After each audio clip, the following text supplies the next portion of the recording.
was your day? Oh, really, really good. Great. You're really taking care of yourself. I'm proud of you.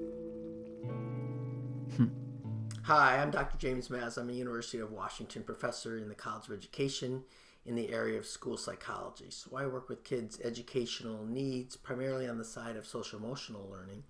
And in that specific area, I work with kids' anxiety, depression, trauma, suicidal behavior, self-harm, and then self-medicating behaviors as well. And in today's clip, a conversation that Kyle, who's the adolescent, is having with his father while driving in the car.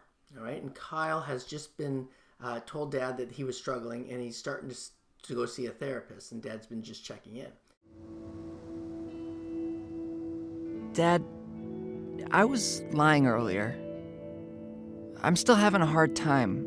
I was ashamed of not getting better even after seeing a therapist. And so then Kyle here says, Dad, I was lying earlier. I still am having a hard time. I was ashamed of not getting better after seeing the therapist.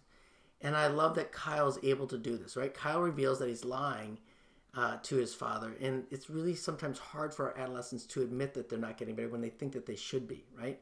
And so when our adolescents do lie, it gets harder and harder sometimes for them to share the truth because they have this experience of added shame and guilt for lying, and then the added shame and guilt for not getting better. And so I love that Kyle's willing to do this, and then he's able to be kind of get through that uncomfortability at first to say, Dad, I lied.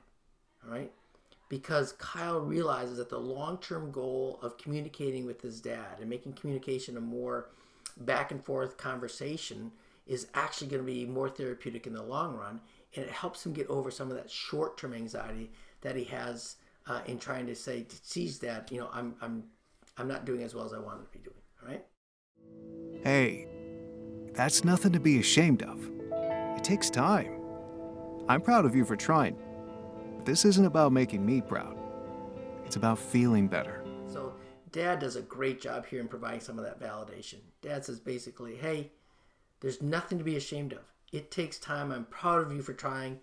This isn't about making me proud. It's about you feeling better. And I love that part because it says Dad listened.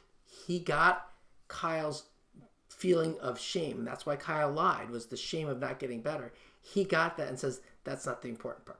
Getting better is the outcome, yes. And you learn on that path, that journey. So that provides a really good illustration, what we call a growth mindset, in which we're trying to help our students, our adolescents, learn that there's learning along the way. Yes, we want you to get a good GPA. Yes, we want you to graduate. And the learning steps, though, along that way are equally as important and provide you with an opportunity to gain a lot of knowledge with relationships, with different challenges that happen, and with successes. And I'll be here for you when you do and when you don't. Thanks, Dad.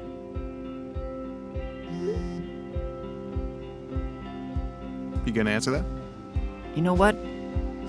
No. And how this clip ends is equally valuable. Mario says, hey, I'll be here for you when you get better and when you don't. So it's this unconditional love that's non-judgmental to say, I've got your back. I'm here along this journey, and wherever you go, I'm going to follow. And so if that means we have weeks or days that we're not feeling well, then that's what it means. If it has days and weeks that we're starting to feel better, great, I'll be there too, right? So regardless of how bumpy it is, I'm going to stay here with you. And that's the kind of support that I think our adolescents really need. And with that, I am Dr. James Mazza with this Parent Guidance Moment. Thank you for sharing this moment with me.